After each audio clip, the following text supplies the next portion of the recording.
Shopping Centers, administrado pela BRL Trust, gerido pela 20 Partners e que tem 254.109 cotistas. Dois fatos relevantes na semana. Primeiro, uma oferta primária e secundária. O que é isso? Oferta primária, criação de novas cotas.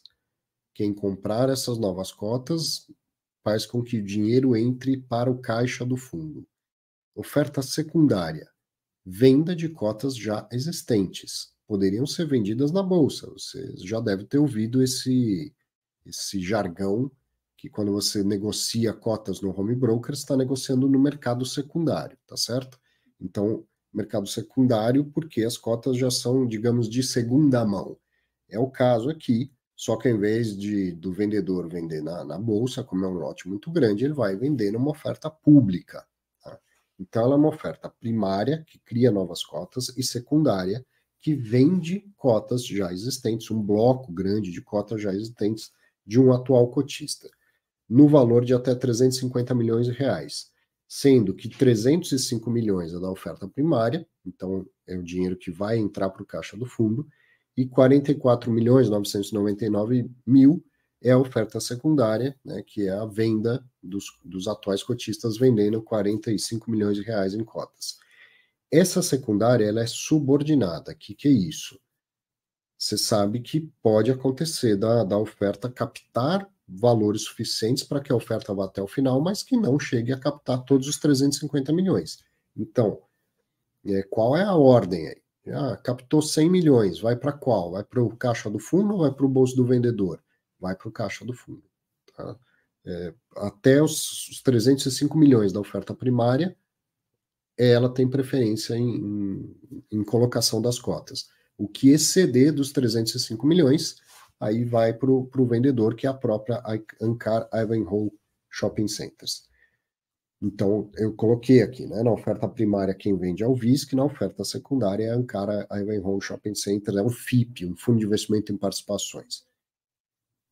Vai ter direito de preferência na proporção de 14,26%, mais sobras, mais montante adicional, se tiver demanda para isso.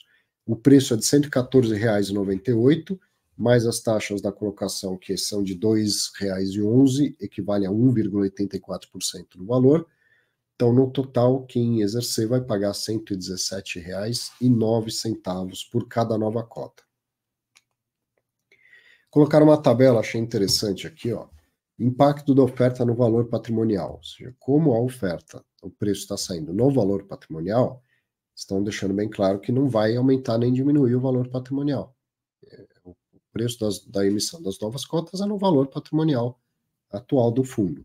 E a secundária não muda nada mesmo, né? Porque só as cotas vão mudar de titularidade, só isso.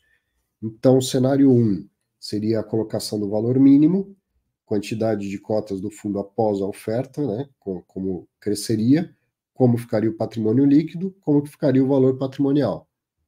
Ou no cenário 2, com toda a colocação, aumenta bastante o patrimônio líquido do fundo, mas continua ou seja, aumenta o patrimônio líquido na mesma proporção do número de novas cotas, e aí a divisão do patrimônio líquido pelo número de novas cotas, né, pelo número total o novo patrimônio líquido dividido pela nova quantidade de cotas dá exatamente o mesmo valor, porque foi o crescimento na mesma proporção. E aí a destinação dos recursos veio no segundo fato relevante, em separado, que foi um fato relevante dizendo que o VISC assinou um memorando de entendimentos para a compra de 6% do Shopping Conjunto Nacional, que fica em Brasília, 30% do Natal Shopping, no Rio Grande do Norte, e 45% do Vila Sul Shopping, que fica em Fortaleza, Ceará. O valor total das operações é de aproximadamente 283 milhões e 800, ou seja, o fundo pretende captar 305, já teria 283.800 destinado para essas três compras. O vendedor provavelmente a Ancar, porque ela é a administradora desses shoppings. Então, o valor total das operações, já falei, é de 273 milhões. O cap rate aproximado das compras é de 8,9% ao ano. Então, considerando o faturamento desses shoppings e o preço a se pagar por cada um deles, dá mais ou menos 8,9% ao ano de rentabilidade esperada dessa operação. A operação depende de condições precedentes, inclusive a aprovação pelo CAD. Como eu disse, isso vai ficar cada vez mais comum, dado o tamanho dos fundos e das empresas que estão fazendo negócio com os fundos imobiliários. Aí tem 2 anexos, informações dos ativos a serem adquiridos, vou deixar maior na sua tela aqui, ó. Shopping Nacional, para comprar 6%, fica em Brasília, foi inaugurado em 1971, tem uma área bruta alocável de 43.280 metros, 283 lojas, e a administração é da Ankara Ivanhoe. O Natal Shopping, que o fundo vai comprar 29,99%, tem a BL foi inaugurado em 1992, tem a BL de 28.363 metros quadrados, 173 lojas. E o Via Sul Shopping em Fortaleza foi inaugurado em 2008, tem 25.562 metros de área bruta alocável, 118 lojas, e veja, todos eles administrados pela Ankara Ivanhoe, por isso que eu imagino que seja ela também a vendedora dessas frações. E como que fica a representatividade da geração de caixa líquida do fundo, do NOI, do portfólio a ser adquirido?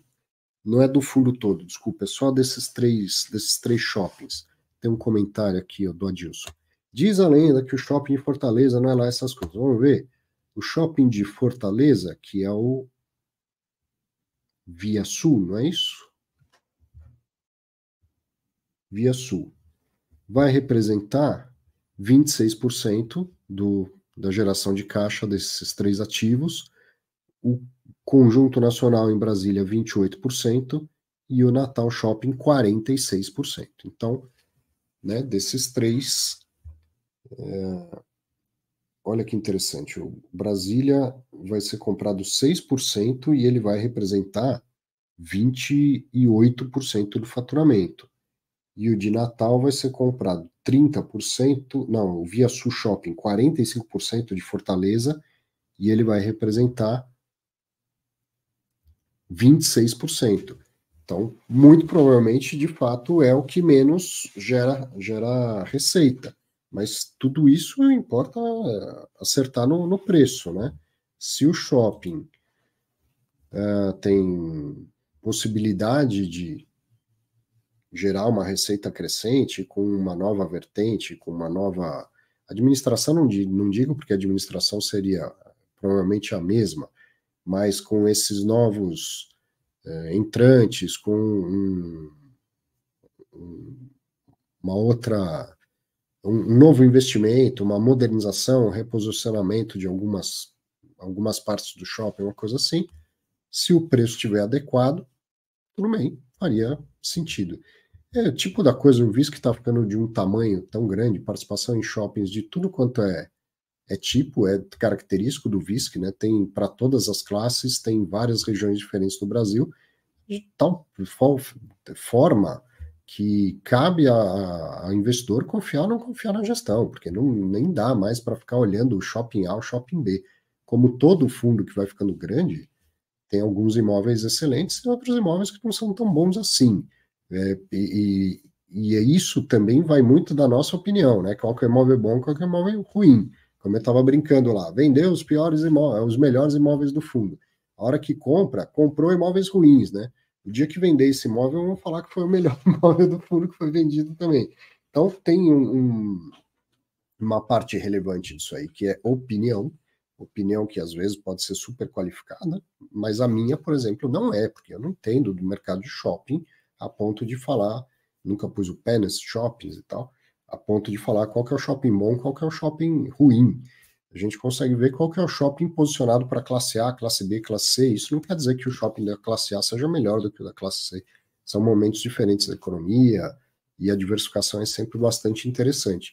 Então, alguns fundos estão tomando um tamanho e uma diversificação interna tão grande que a gente já está chegando naquilo que se falava alguns anos atrás, em que o mais importante é confiar no gestor, porque, além do que, a gestão é ativa mesmo. Então, compra imóvel, vende o melhor imóvel do fundo, sim, de vez em quando vende o melhor imóvel do fundo, se ele achar que o preço foi o melhor preço que ele tinha para receber, e isso é gestão ativa.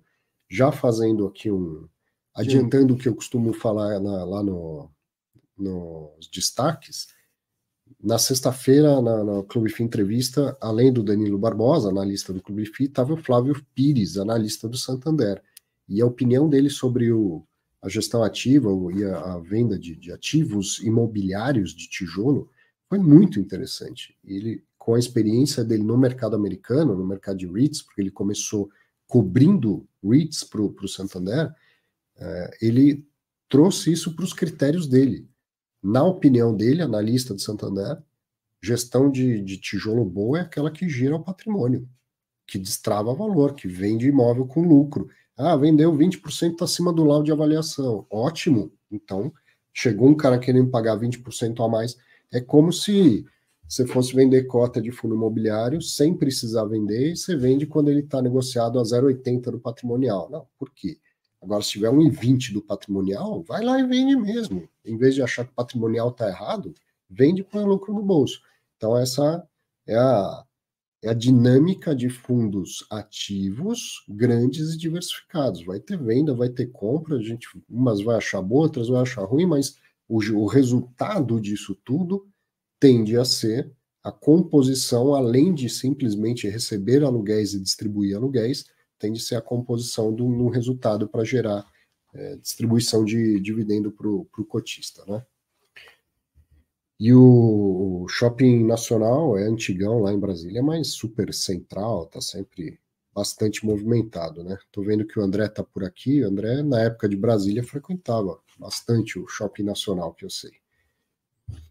Bom, seguindo aqui então, esse fato relevante, os dois do VISC, acho que foram dois grandes, importantes, né? Pelo 350 milhões a serem captados e já com 200 e tanto alocados.